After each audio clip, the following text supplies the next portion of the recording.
Daniel. Yes, hello. Hi. Hi.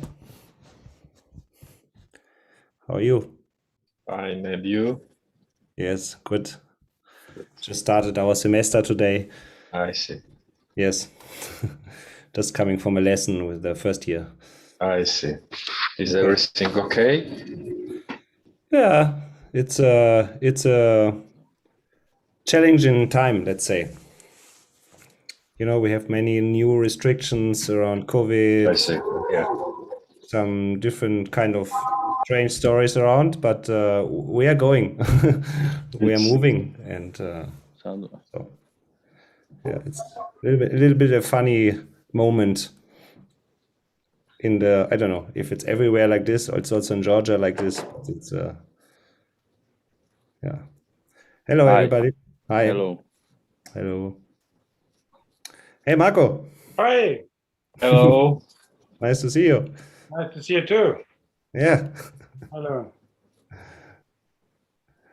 So we canceled two meetings, and now we see us here. That's great in Georgia. Yeah. And Pavel Sturac. Hello. Hello, Pavel. Hello, Pavel. Just a moment. Video. Can you see me? Yes. Yeah. Okay, now, yeah. perfect. Hello, everybody. Hello, Hello. Pavel. Hello. Great. Hi. Where are you, Pavel? I'm in Malawice still. In Okay. 2 hours, I'm leaving to festival in Poland. Oh, wow. Okay. When are you coming to us, to Switzerland? Soon, huh? 4th of October. Okay, In 2 great. weeks. Yeah. Great. Yeah. The new master students. Exactly. We start with new masters. Yes. Great. I start today with the new bachelor students too. Yes, I know. Yeah, sure.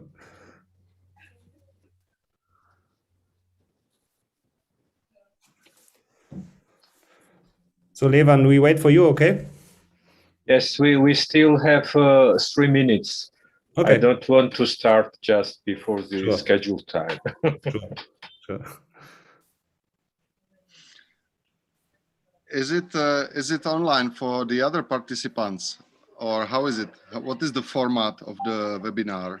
It will be online, yes.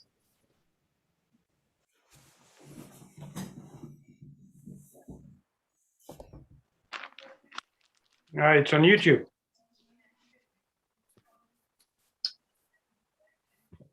Okay.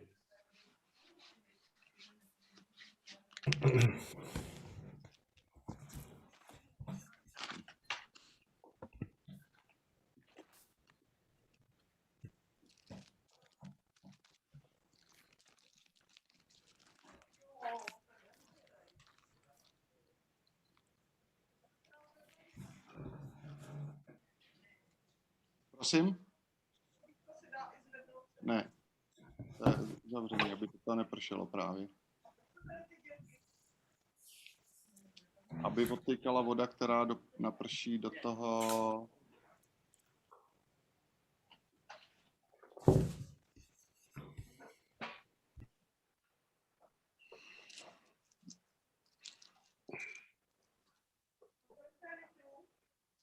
...220.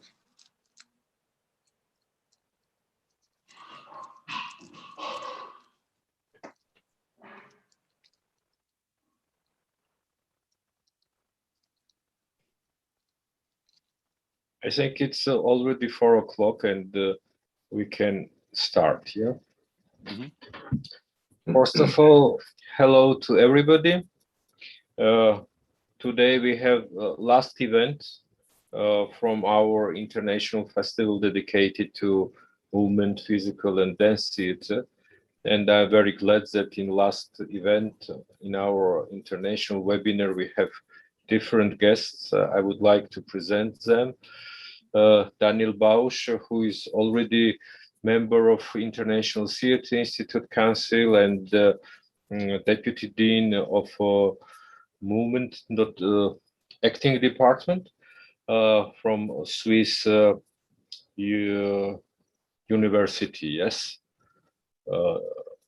Marko Stojanovic, who is the president of World Mime Organization and well-known artist and already leader of the committee for mime and physical theater in International Theater Institute. We have already Josef Bakuradze, who presented movement theater from Tbilisi as well. He's director of our new festival, and Pavel Sturec, who is a practitioner, professor, and already present Academy Dimitri from Switzerland.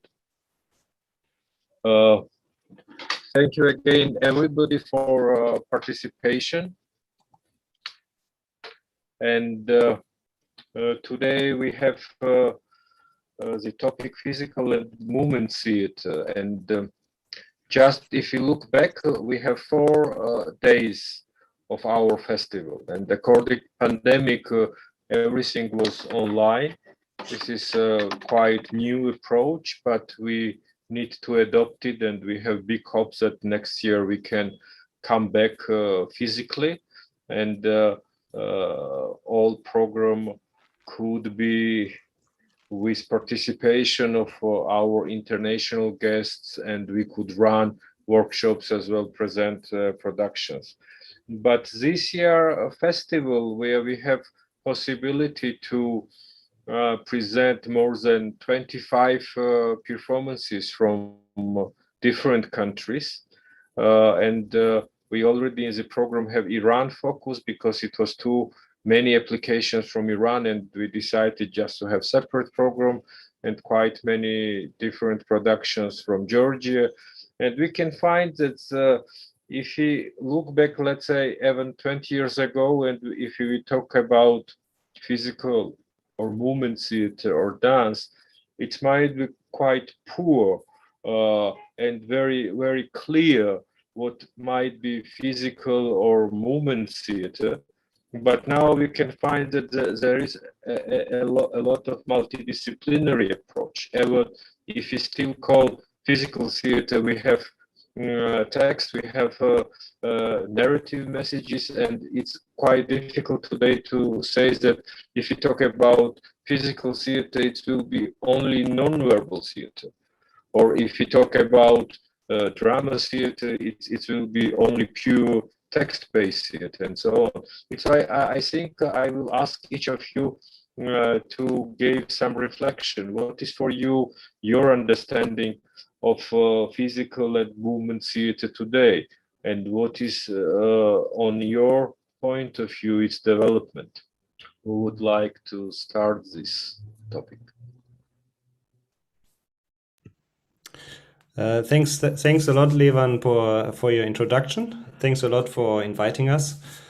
I think the experts in this are really Pavel and Marko in this field, physical theater. I just maybe could say that physical theater, we are trying in Academia Dimitri in Switzerland, in our small context, to create our own understanding of what it means, physical theater. And as you already said in your introduction, Levan, it doesn't mean that we are not talking on stage. It could be also with text. But we could say that as we understand physical theater is where the actor is in the center of the creation, as author, as creator, as performer. He is responsible for the whole creation, and the tools which the actor, the performer is using is mainly movement, is body language, and that is in the center of the research, and also very often let's say the source, the beginning of something. Sure, there's also imagination, but mainly it's connected with body and with physicality. So just to give a little introduction, but I think really the experts we have here in the field, we have Marko and Pavel is working in Academia Dimitri. So maybe he could explain it also more precise, also how we teach it in our master program, because the master program is really specialized on physical theater. Is that right, Pavel? Oh, thank you, Daniel. Thank you, Levan and Festival, for the invitation. also. Thank you very much. It's a great pleasure to meet, even though just virtually. Well, I don't know if I make it more precise, Daniel. I, of course, ask myself this question quite often, maybe every day when I'm in the creation and when we are in the contact with the students. They also ask themselves and ask us. So it's permanent discussion. Everybody, and we are very happy. Sorry, there is some voice or no? Okay. There's some echo or something. Yes. I think it's more a technical question, maybe. Mhm. Yeah, I think you can go on, Pavel. But do you hear me well, everybody? Yeah, okay. So it's a big question because I think it's also a question of history and development of the other theater. I think this all idioms which comes like theater of movement, non-verbal theater, physical theater. It's like attempt to distinguish from the, let's say, mainstream or what we can call traditional spoken drama theater, major theater in the society. So I think it's this mark, physical movement or non-verbal has two main reasons. First is to define it for our audience.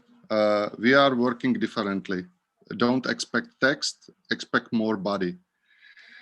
And second reason, I think it's also to define it for us. We feel we do different theater. We feel we start not with the text. We don't start with the drama play. And then, of course, we ask, okay, but what is for us the most important? And I feel the body, physicality, material, movement is relevant material equal to text. So I think this brand, physical theater, has mostly, from theoretical point of view, has these two main reasons. And of course, later in discussion, we can see more differences from creative approach of creators, actors, directors, dramaturgists, theoreticians, how they can see, and where the discussion, where this theoretical and practical experience is moving today, and how it has been last decades in the last century. Yeah, well, thank you, Levan, for inviting me, and great to see a new festival being born. That's always a wonderful thing, and hopefully next year we will meet in person. But nevertheless, this is not a bad way to meet. Also, it is there, the technology is there, so we can use it, and theater was using the technology always, new technology. So this is the one today. Who knows what's going to happen tomorrow with the new technologies? I personally, I don't think we should bother to try and answer the question about what is theater, what is spoken theater, what is physical theater or nonverbal. I just think it's, well, more or less a waste of time and energy, because all the answers are right. And all the answers are lacking something, some part. So it's just like trying to answer what mime is. All the answers are right, but still every answer lacks some part of what mime or physical expression is. If we would start from the beginning, well, we don't know where the beginning was, but we're all storytellers, and it is a matter of what kind of tools of communication we are using to tell a story. And if we would go back to our ancestors, at some point, humans or pre-humans did not have vocal cords developed like we do today, and the larynx and all of that. So they had to communicate somehow, and they were communicating with their bodies. I sincerely believe that before painting caves, where you really had to have good coordination between your brains and your muscles and the things that you were doing on the walls of the caves, with even less coordination, you could communicate with your movement and facial expression. And we always try to add something to our stories, or to take out something that we don't like, or that doesn't present us in a good way, in a good light. And that's already dramaturgy. That's already changing the story. So first storytellers probably were mimes, were physical theater practitioners, or whatever you want to call them. But nowadays, we tend to have that necessity to put things in folders and files. So this folder is spoken theater, and this folder is nonverbal theater. So in nonverbal theater, we only move, we don't speak. But what happens? I mean, can we speak in, at least in the work process, or not? Just a question, So I don't think that, especially with the technology and how technology changed the way of thinking of young people today, I don't think that we really need that kind of folders and files anymore. And everything became more blurred than it was like in the 50s or the 60s, when, for instance, contemporary dance was born. So nowadays, we just use all the tools that we have to tell a good story. And that's fine with me, if anybody asks me. Thank you. I fully agree with you. And this was just very important for me to touch this topic, because for me personally, it's more important just to consider performing arts as a very large way of world arts. And there might be a lot of different ways of expressions. And in contemporary life, we are in close connection with multidisciplinary approach, and this is already part of university education, and this is already part of, let's say, how arts expressed himself in generally. But already I find that this is important topic for discussion, because still we have a kind of dialogue. I don't want to use the word conflict between different generations who try to make these borders, who try to make, let's say, very clean, as you mentioned, folders or something like, where we try to put some kind of tradition discipline. But I think in the contemporary world, when on the one hand we have globalization, on another hand we need to find universal expressional way, and of course the mix of all experiences, it became very important. And now I ask Josep for his reflection about this topic. Okay. Hello one more time. You hear me? Yeah. Yeah. So, what about the movement theater and like physical theater and so on? I can say a little bit briefly. Like I'm a drama director. When I was studying, like in Georgia, we don't have something like a physical theater directing program or something like this. But still, me and my family, we always want to have a movement theater, like a very special theater, which is not similar to the theaters which is in Georgia. But still, when I was to answer this question from Mr. Levan, I would say that the main tool which the stage director has is a director decision, whatever he is doing, the performance. So in this director decision, he wants or he doesn't want, the main tool is the movement. Wherever he will decide in any play, mostly the directors are how to say deciding the scene by the movement. So when we started our company in Tbilisi, we said that every single performance, it doesn't matter, it will be a comedy or tragedy or whatever it will be, it has to be a non-verbal. It has, and because like this non-verbal theater gives you lots of opportunities to make the performance. And even we made a big show like few years ago with illusionists, and still like we made this performance without words, but the audience, they could understand all these focuses, tricks which this illusionist was doing. So this this was the good performance which made me to see that you can do anything, any genre of the art in theater without words. So and when I was studying on a director faculty of drama director faculty, every director decision which my teachers were explaining to me, it was connected to the movement.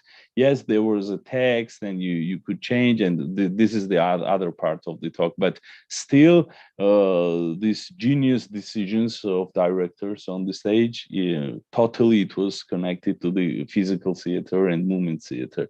So I think this is the answer, that it is very important, and it is somehow the point out of directors and the actors are coming out. Yes. When we start working on planning of this festival, we already have decision how to bring together, let's say, festival as showcase and already education. It's why we would like to have as much as possible already workshops and master classes. But let's say even new technologies not always make possible to do workshops in format which we would like or which we would like to implement.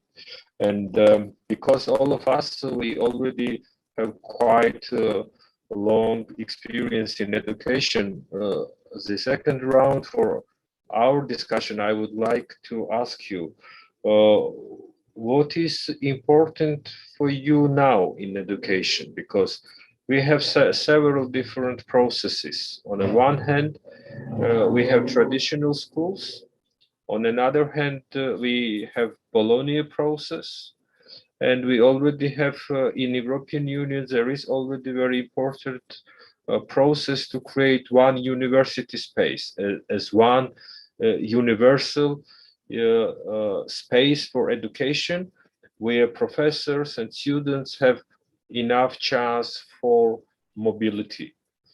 And it's sometimes it's very strange. For artists, mobility is always very important issue. But for most of the professors, the Bologna process with his, let's say, mobility tools not always very welcome. And what is on your mind? How deep we can go in let's say, changes in higher education, and what in your point of view is important, what we can share or how we can create this unique university space.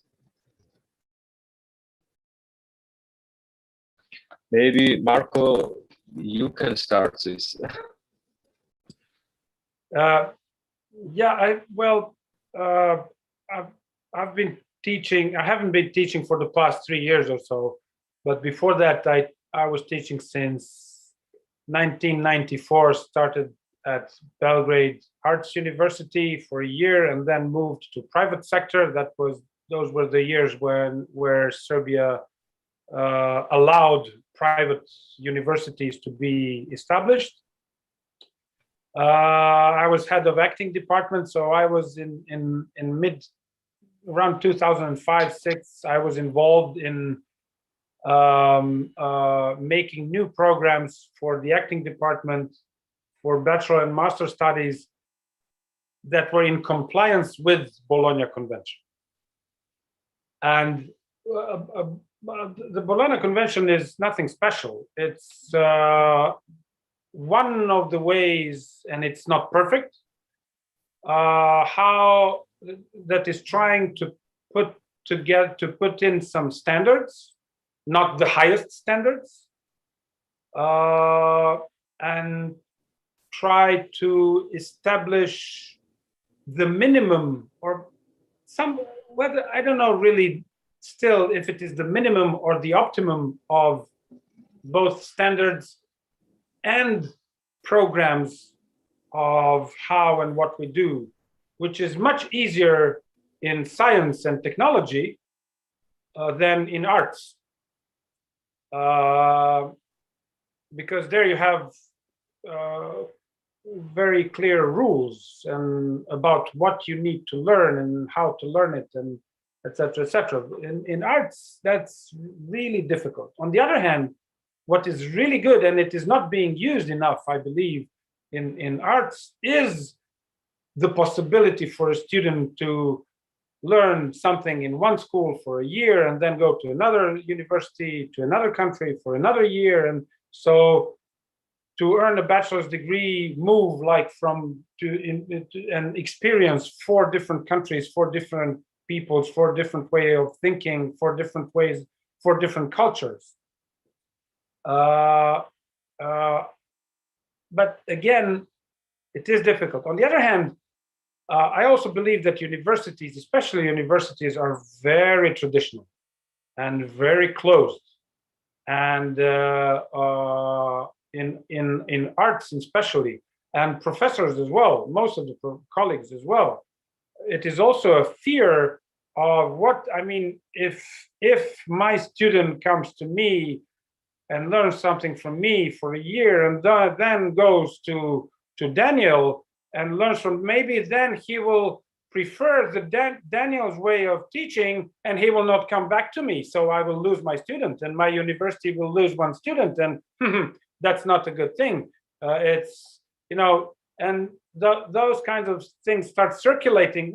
I mean, artists, especially in performing, I mean, in any art, but in performing arts also, it's a closed community and very small community. We all, through 2 or 3 persons, we can get in touch with everybody all around the world in performing arts.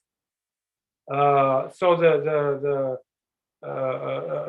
it's easy, and the word of mouth is circulating. So there is also that fear of professors and universities that they will lose their students to somebody else, which I really don't think it's true. I mean, and if you lose some students, that means that it's not the fault of the student, or it's not something that Daniel is doing good at his university. It's probably something that we're not doing well enough at our university. So we have to change.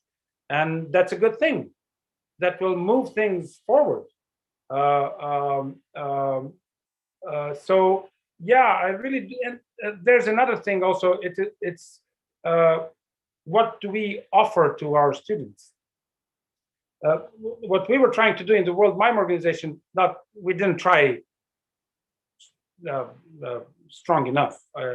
We just spoke about it and we spoke to people, but we didn't push. Is to bring the universities that in Europe, especially in Europe, that have separate mime or movement theater or movement acting or mime acting, depending of the faculty, how they call them, separate departments from acting department, and try to bring them together and put them at one table and have them exchange their programs. I could not receive a program it's like a big secret at every university, a program of what they are doing and how they're teaching and what they're teaching. Because if we would put together programs and bring people together from different, and there are like 6 or 7 only departments that are teaching mime or movement theater in Europe, so that's not a lot, and have like, okay, let's do one joint program with the minimum of what we do the same way, the same things that we're teaching, so that our students can move around and learn 1 year in Prague, another year in Sofia or in Tbilisi, and then go to Daniel's University, to the Academia Dimitri, or to Stockholm or to Amsterdam. That would be really good for those students, and in the future that will also help. They will not get to know each other, so they will start talking about cooperation and co-production, and something that is nourished by the European Union at this moment, and funds that the European Union is giving for co-productions mostly, which is absolutely great. That's perfect, especially in what we call now movement theater or physical expression. So I think that universities lack elasticity in their way of thinking. I think they should, and professors should, because universities don't exist without professors and without students, they should talk more to each other and try to establish joint programs. Sorry, it was too long. I'm sorry. I'm just passionate about the this is good starting point, your last sentence, because I think this is quite common for ITI, who created Performing Arts Higher Education Network, because this is quite good platform for such kind of professional exchange, because it is quite important, because if we come to our reality, we find that still there is a lot of space for traditional universities, for meetings, for exchange, for kind of cooperation, but not too much for arts education and for performing arts. I mean, kind of common platforms and common spaces. And this is still quite good point, which needs to be developed and to work on it. Daniel, maybe you can continue our conversation. Yes, thank you. Yeah, it indeed was very long, Marco, and there were so many points I could tell. But actually, when we did in the Network for Higher Education, we did one event in Spain. We had a festival, and the first thing that we said, we told the professors to shut up because people like Marco, then they talk too long and too stuff. So he said, please, let's just talk the students. They have their voices, they have to talk. But now we have no students here, so we can talk. It's fine. And I totally agree. I think, I mean, mobility is always for me, when I still was an actor, for me, mobility and theater was like one thing, like traveling to go to the small villages, to be on the square of the small villages, to set up our theater there and to play for the people there was for me really the most important, the most beautiful act of exchange of culture. And that's why I also totally agree that students should do it from the beginning. They should travel into other countries. And I was creating with Academia Dimitri and Rose Bruford College from London also collaboration, because they do this. They just put the students, they send them away for 1 year. They have to go away to a partner university. It's like part of the program. And I loved this, and I wanted to do this also for Academia Dimitri, but then we got chucked out of Erasmus program, Switzerland, so we couldn't continue this. But that was political reasons. Yes. So there were so many points. I think I mean, to be a traditional school and at the same time being in the Bologna process, it's not something different, you know. I think you can be a traditional school and you're still giving credit points, and you are in a Bologna system. And I think we are also kind of and I think it's also very important. I think tradition is not something you should say it's something negative, you know. I think tradition is, I'm sure that you all agree that tradition is something very, very important, and that we have to find this step between tradition and modern times. And yeah, just for maybe one last thought, because we are living it also very strong now in this. It's a really strange time now. It's really strange. I have the feeling so much going on, as you know, and the schools, the theater schools, are very much in this action of institution. We are a strong institution. We are trying to be safe in an institution. We are acting as an institution. We have our rules, and the students, they find themselves in this institution, and they react and they answer to questions also in an institutional way. That sometimes I find a bit risky. You know, they try to feel, who am I as a human being? How do I can have my freedom? And who am I? And then, but mainly, very often the question is, the answer to who am I is not an artistic answer. It's not something, a very human artistic answer, but it's something which is using the same language as we propose as institution. And that I find very risky at the moment. So I think we have to be very careful how we communicate to our students. So I just make a cut until here, and then maybe there will be other themes later. Okay, thank you. Welcome. Pavel? Yes, I agree very much with Daniel's last thought. And I think it's connected with my understanding of role of universities in Europe. Because I look back and I think what is the most important is the basic DNA of universities and European understanding of what university is, and the tradition which has been developed for 600 years says the university is the space of free thinking, which means it should be a space where there is a space of searching new thoughts, new ideas, of free discussion, free exchange.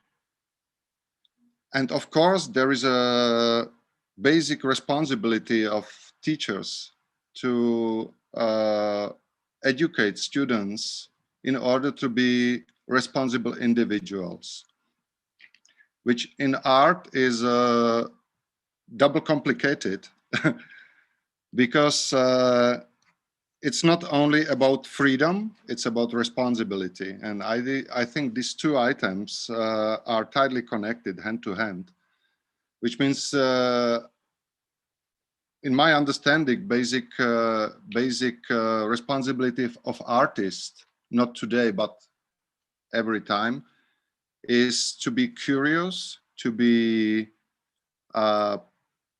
critical, to be innovative, to be creative, and not in order to be free, but in order to be responsible.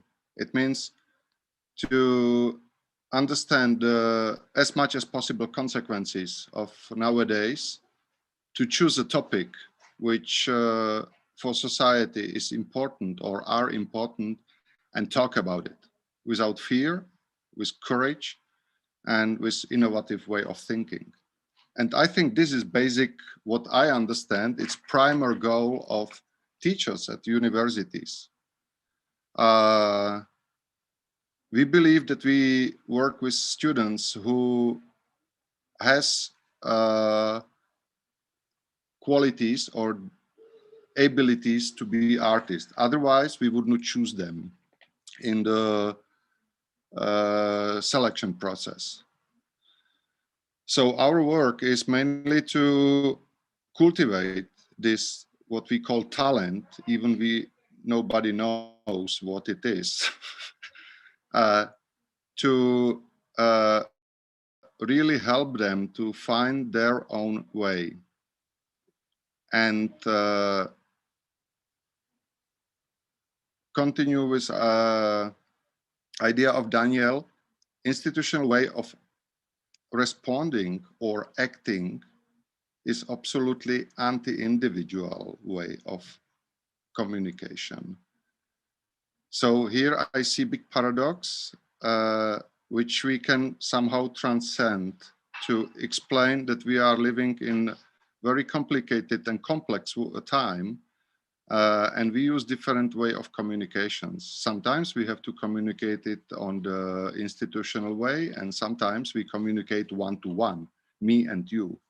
And theater is me and you. So it's to develop this understanding to overcome the dichotomy and understand that we use different way of communication, and also teach students where and how communicate with which language.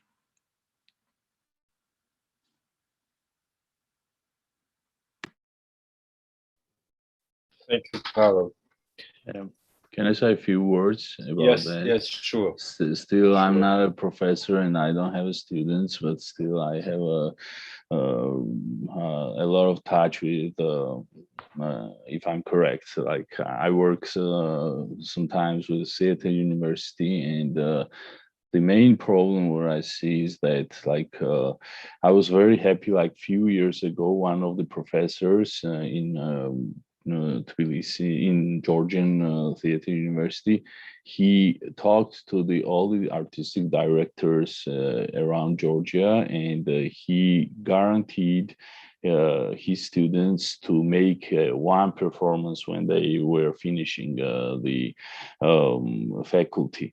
And they went in the regions and they made the performance, and it was very good because of the practice and so on and so on. But when I was studying, the biggest problem where now I realize is that, especially for the independent artists, nobody is teaching how they have to survive, because everybody is learning like the William Shakespeare or the other drama writers, or the performances, or what we watch lively or in internet and so on, and everything, all the education is towards to the art. And I understand this because it has to be like this, but so that when I create something and I have to sell this, when I finish and I have my diploma and so on, nobody was teaching me how to sell my performance when I started to make my independent theater. So nobody talked about like the Facebook boost or something like Google advertisement or something like this, because then I had to learn this by myself. Yeah, sure, that you can find somebody who knows this and so on and so on, but you lose a lot of time. So I think that beside of the learning the art, it doesn't matter you want to be an actor or director or choreographer or musician, or it doesn't matter. You have to learn the part of marketing, because in nowadays, like Mr. Bausch told, it's a very difficult time, and it's difficult for artists, and it's a strange time. So maybe yeah, we don't know what is a talent, but still there are a lot of talented students around us, so that they need this support to know how to sell their product. Yes, I think so. Okay, thank you. Yeah. I think I'm before sorry, can I just add something? Yes, Just yes, very yes, briefly, please. because this is one of the topics that I'm really passionate about, is the change of it's actually what are we offering to our students, and our responsibility of helping our students find work in the future. So I know that it is not the responsibility of the university to find that work, but I believe that it is a responsibility of us and the universities, is from what we offer to our students, what we teach them, to help them in the future find work. And especially nowadays, when young people, they are all around the world very pragmatic. So they want to learn something, they want to learn it as easy as possible and in as short time as possible, and they want to use it immediately. And it doesn't really matter if we're talking about arts or sciences or computer technology or whatever. They want to learn something today, and then they want to use it tonight, and maybe earn some money tomorrow. And they're very pragmatic about that. And the other thing about students today and young people today is they don't take things for granted. So our generation, we were brought up to believe our professors in whatever they say, and we don't question them. Today, kids, they question everything. You can tell them this is this and this is that, and you teach them, and they ask you that the worst question that there is on this planet, they ask you why. That's probably the worst question that there is, why?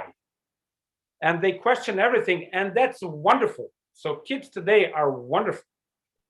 So we need to offer them not only how to learn how to sell, what is acting, if we're talking about acting or performing arts, where can they go? How can they promote themselves? What tools they can use in technology? I call that the new Renaissance performer or the new Renaissance actor. He must know, or she must know, a little bit of everything. They must be specialized in at least one thing, but they have to know how to write a screenplay or a theater play, how to direct a little bit, how to promote that on internet or elsewhere. If we're talking about YouTube and stuff, what is YouTube, how to use it? They need to know how to film a little bit. They need to know how to edit a little bit. So it is a Renaissance performer, like in 17th century. They knew a little bit of everything. Shakespeare was an actor. He was really good in writing, but he was an actor. He was probably also sewing his costumes, making his costumes. He was probably helping people paint the scenography and stuff. So we have to question ourselves, what are we offering our students, and how interesting we are to our students. And I think the whole planet now is on a border of a revolution in many ways, but also in educating, because we don't really know, and kids don't know, where information stops being information and becomes knowledge, and that's very vague today. And it is also a matter of our performance in front of them, how to make things interesting for them. Because when they go on Google, they Google one thing, they know what they want to find, but there's 150,000 things popping up. So, I mean, I know I started again several topics in education. I'm sorry about that. But we have to change, and we have to see what we can offer students today, because they are the storytellers of the fourth industrial revolution. Well, they are. But maybe this is good point for us together with Daniel, and maybe we can already talk through Performing Arts Network about the topic what just was mentioned by Marco. Maybe it's important to have one of the sessions just dedicated to the issue what to teach and how to teach. And I think one of the big necessity what I saw, that as already was mentioned by Daniel, it's not too much involvement of students in such kind of research, and we have not too much information from students. we have not enough, let's say, observation from the ground, from let's say our customers, because if we are professors, the students are our customers who can really know more what they need to get from us. And before I come to the last question, this was already in my mind to ask you, and what you think about the research in general. What is the place of the research during the education and already during artistic creation? Because as usually for traditional universities, it's not always very easy to understand that artistic creation is based on a similar research as research done by historians or philologists or any other discipline. But this is a little bit different because our research before creation, it's sometimes quite large and more universal. And what you think, what must be the place of teaching, of research at the university, or how we need to place it in as one of the important tools for artists?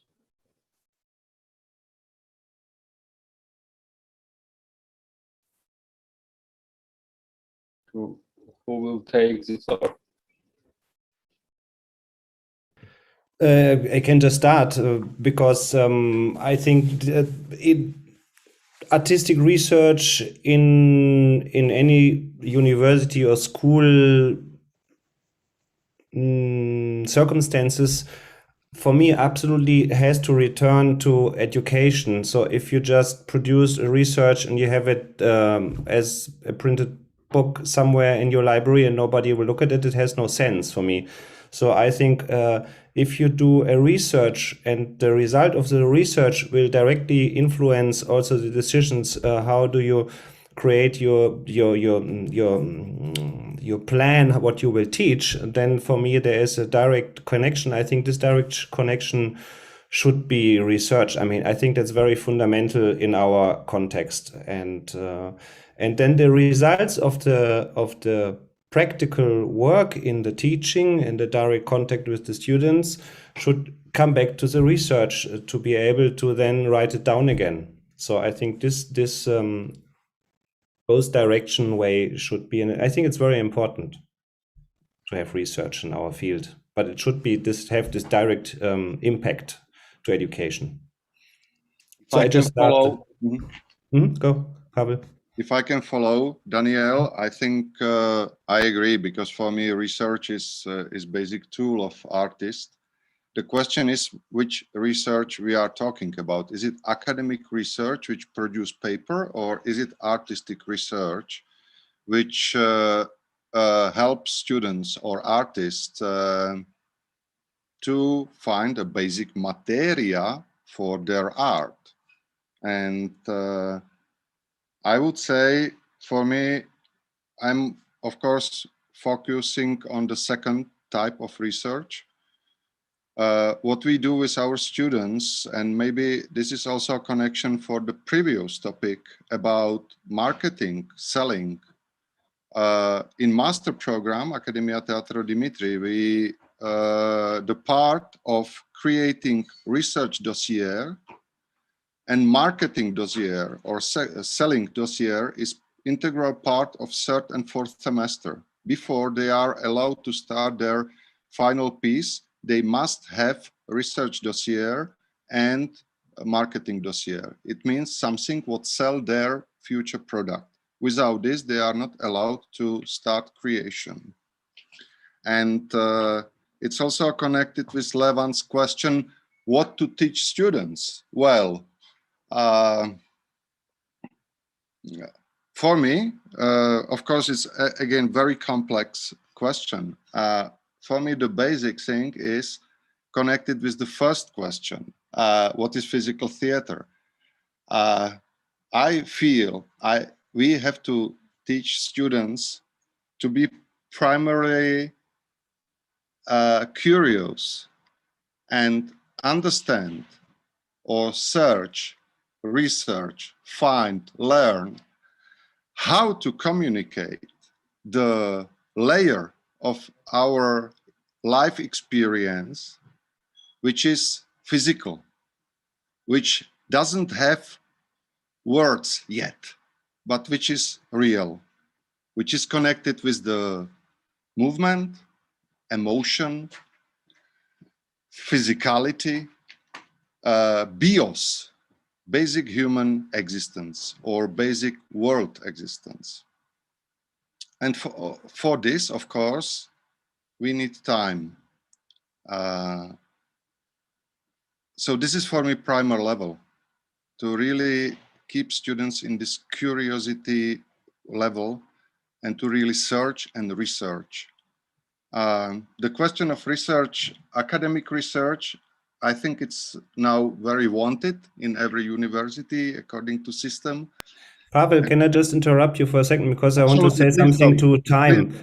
Please go. Just yeah, then you go on. No, because also Marco, he was mentioning it before. Yeah, this desire of the students often that they're impatient. They have the feeling they have no time because society is teaching us you have to be very fast, otherwise you will not have a career.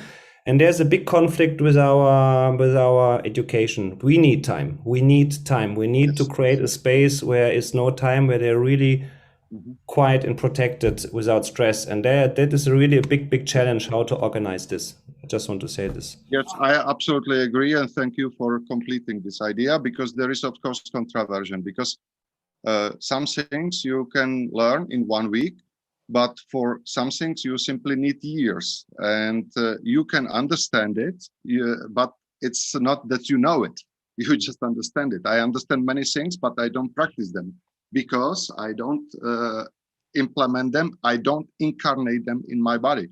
And with physical training especially, and with the way of observation, the world, way of how understand the world, it really needs years. So yes, this I agree. What I see as an opportunity of artistic or academic research, which can help with education, is this all new science observation and all new methods, especially neuroscience, because this explains us how our body works. And for me, this was big discovery within last 3 years when I start to somehow be interested in this. And I found many answers which I couldn't find only in if I was focused only on the body, and I tried to teach people something and I'd fail and I didn't have succeed. Then I understood it from the science, from the neuroscience, that there are ways how our neural system is constructed, and what we have to understand and what we have to learn. So this is for me hand to hand. Science and art really can go together. Well, this is my contributions so far. Thank you. Marco, would you like to add something?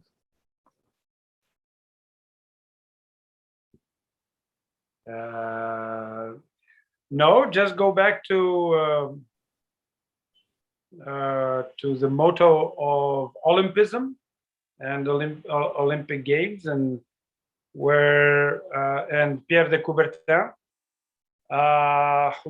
who well, he said, probably many people before him said the same thing, that you cannot separate the body from the soul or the spirit and the intellect. So it has to go together hand in hand, and we have to find a way to teach that and to use it in arts, which is more connected to our souls, but also to our intellect, and use our bodies as a tool for expressing all of that. We just have to find a way to teach that and to inspire, more to inspire than to teach, new generations that are very, very, very different than we are, at the moment because they are born in the 21st century, and all of us here today were born in the 20th century. So there's a huge difference between the 20th and 21st century, and we have to adapt. They don't. They are children of the 21st century, so we have to adapt.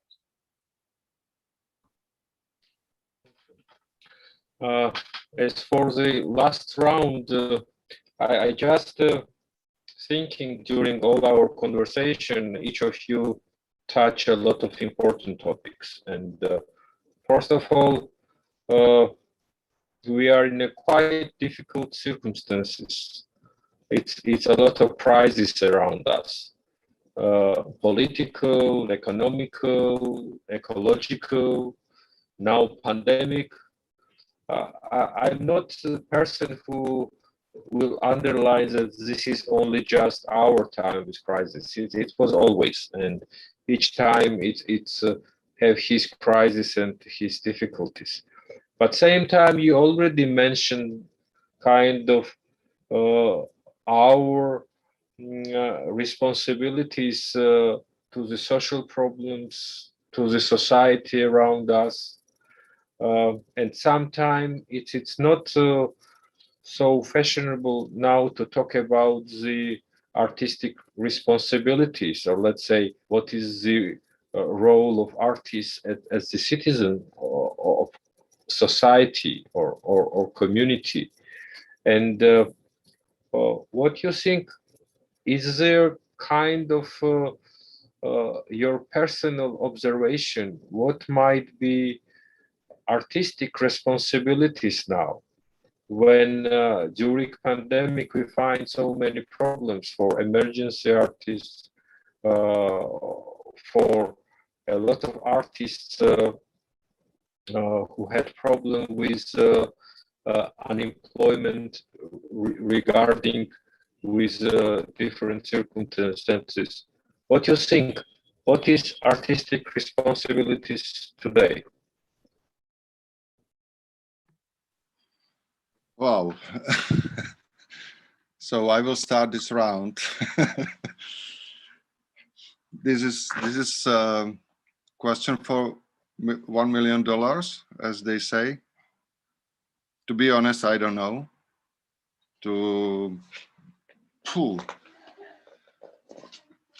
Because as was mentioned several times, we are living now on the time of edge.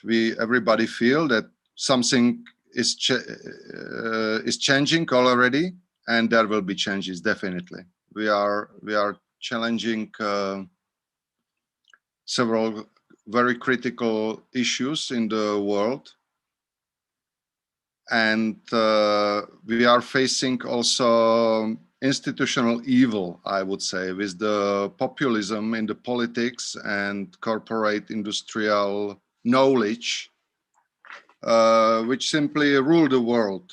There is no doubt that they want us to be puppets. That's why we have a puppet master now. Sorry, little joke. And of course, you are facing evil. I mean, mythological or mythological evil. The problem is that you cannot identify it because they are invisible. And of course, how to solve our global pandemic, climatic, economical, social issues is simply bigger than any living person. So if we see these problems deeply, it can happen that it paralyzes us, because we very easily can be depressive and just raise our hands and give up. Anyway, the thing has some hope, and it is, if we cannot influence the global situation, we can still influence our neighbors' relation. We can influence our family relation, and we can influence the relation between us as a teachers and students, or directors and actors, or artists, or member of the company, or member of institution. This we can do. And I think this is the responsibility. This is basic responsibilities, because we don't know what will happen tomorrow. We are really facing many troubles. And whatever can happen tomorrow, and everything goes to the shit. But if we will survive, then what will count will be our relation as human to human, how we will face these things and how we will behave. So I think this basic, what I found myself is connected, is if you teach people and students of basic sensitivity to human body, if they understand the quality of touch, if they are able to read empathically emotion and react adequately to the situation, then we do quite a big stuff, because those people hopefully will find their own answers. We cannot teach these answers because they don't exist yet, but they will find their answers in the crisis or in the challenges that they will face in their life. This is my small hope.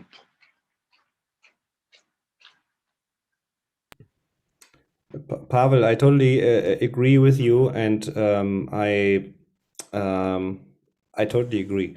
And I think we have, to all the crises which Levan mentioned before, we have also the crisis of identification. Who am I in this world? And I think that is a big question of everybody at the moment. Who am I? What is my role? And how can I survive in this changing world? And I think that the artist today has, what you said, Pavel, this responsibility to have a huge portion of empathy and a huge quality of listening.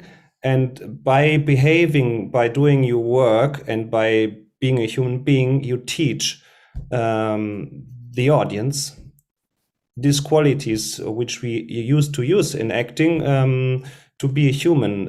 And with these qualities, there's hope that we can change together, we can develop together to a world where it is possible to live together. So this, for me, it's really this human way of communication. This, because now I have the feeling the people are kind of crazy. Really, this 2 years of Corona pandemic made the people crazy. I mean, they're coming into a room and they bring their personal stuff on you. Like we live it in our academy at the moment, very, very, very strongly. We have big personal problems going right in the center of the academy. And we are all turned around, and nobody has respect for space. It's not first listening, it's just bringing it in. And there's no respect for space, for personal space, and for listening, and for, I don't know, it's kind of very strange kind of communication at the moment. No, it's like people are going wild. And we have to learn again this.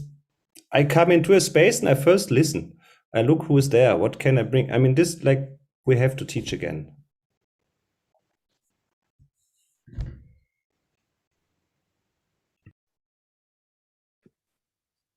Yeah. I'd like to read you Stephen King, the famous horror writer. During the pandemic last year, he posted this on Twitter. He said, if you think artists are useless, try to spend your quarantine without music, books, poems, movies, paintings, and I would add theater, dance, etc., etc. So this pandemic brought something good also, and that is people realized why they need artists, why they need art. And on the other hand, this pandemic did more to digitizing the art than any governmental strategy or whatever in every country did more in couple of weeks. You could, and artists apparently are not so conservative, so they adapted very quickly to the situation, and they moved to the digital world. So you could see old shows, new shows being created. You could see exhibitions, concerts, live even concerts on internet, etc., etc. And that's absolutely wonderful. And I don't think that we would have this if there wasn't for a crisis like we had in the past 2 years. So let's use that momentum. On the other hand, I would like to read you something else also.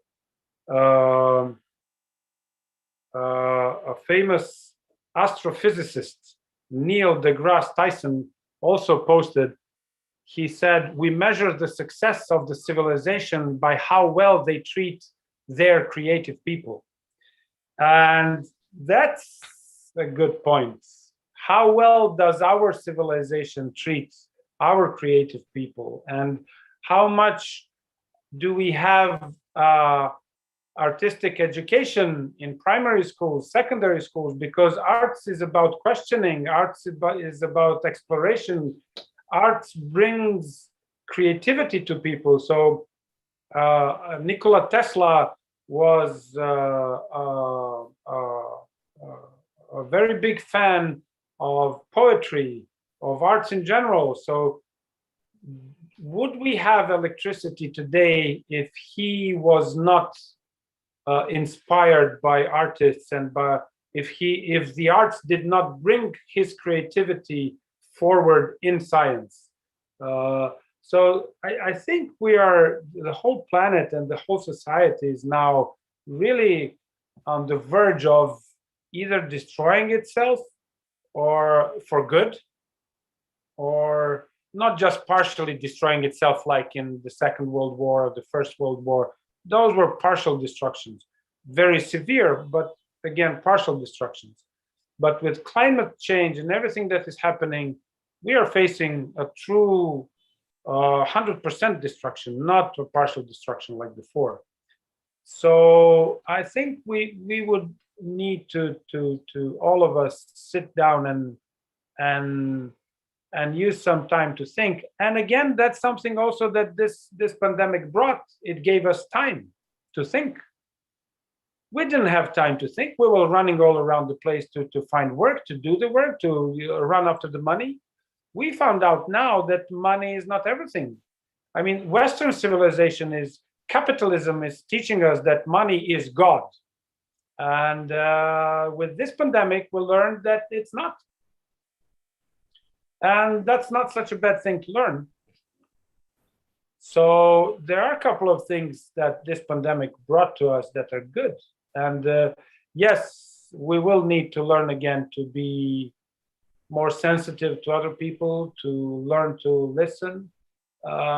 This was a time where we rebooted our systems to factory settings. How do they say it on mobile phones? To reboot to factory settings. That means that we were running only on our basic instincts to survive, because we were frightened, and fear is probably the biggest motor on Earth. So we were moving only on basic settings, trying to survive. Now we have survived, that's fine.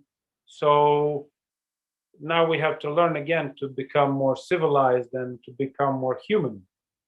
And I think now also societies and governments, and especially corporations, are trying to use the momentum of survival mode and stretch it so that we don't go back to being more human. It's easier to manipulate us when we are not that human and not people that are thinking and questioning things. So, and art is all about questioning things and moving forward and being creative and researching. So I think that arts today have probably the most important role than it had in almost all the civilization that we know of. So I really think that artists together with scientists will save the world, not the money makers. They won't. They don't care. Thank you. Thank you. I'll say a Also- few words. Yeah, Yes. thank you. Like when the pandemic started all over the world and in Georgia, this whole 20 years that Movement Theater exists in Tbilisi, we are trying to go only forward, not to stay on one place, because we are independent theater. And even when this pandemic started in Georgia, and we were closed for a while, for a few months and so on, we were still working, like making some videos, like digital art. And whenever our government told us to reopen the theaters, we made an opportunity for the regional theaters to come and play in our theater without anything. They didn't have to pay money or something like this. And because we wanted to give the opportunity for the regional theaters who doesn't have a so big audience in their regions, because we are a small country, and some of the theaters, they took this opportunity, they came and they played. This festival, in which border we are now and talking, this festival is also because of like many independent groups, theaters and artists. They don't have a space where to show their art. So Mr. Levan and I, one day we met each other and we talked, and this is a very, very good opportunity. And this is also one of the reasons of pandemic, that it pushed us to make such kind of festival. Hope we will for sure meet for next year, and we want to talk like this only. But yeah, sure, pandemic situation gave us, showed us what is important, what is not important, and to think about a lot of things, and showed the way how we can survive. So I'm very happy to make this festival with Mr. Levan, and to meet you for sure. And I hope more beautiful ways will be in the future. Yeah, this is it. Thank you. Yeah. And as I mentioned at the beginning, this is the last event of our festival, the first edition of the festival. Thank you, all of you, to take part and to talk with us, to share your ideas. And I hope next year, after the crisis of pandemic, we all have chance to meet with each other in Tbilisi during the second edition of the festival, and during the preparation year. I think we could exchange with each other just to bring new ideas to our festival. Thank you again. Thank you for your participation, and till next time. Thank you very much, Levan. Thank you very much. Josip. Thank And you. let's Thank hope we you. meet next time physical theater. Yes. Yes, sure. Very good idea. Okay. Sure. Thank you. Bye bye, everybody. Thanks a lot. Bye. Bye. Thank you. Thank you. Goodbye. Bye.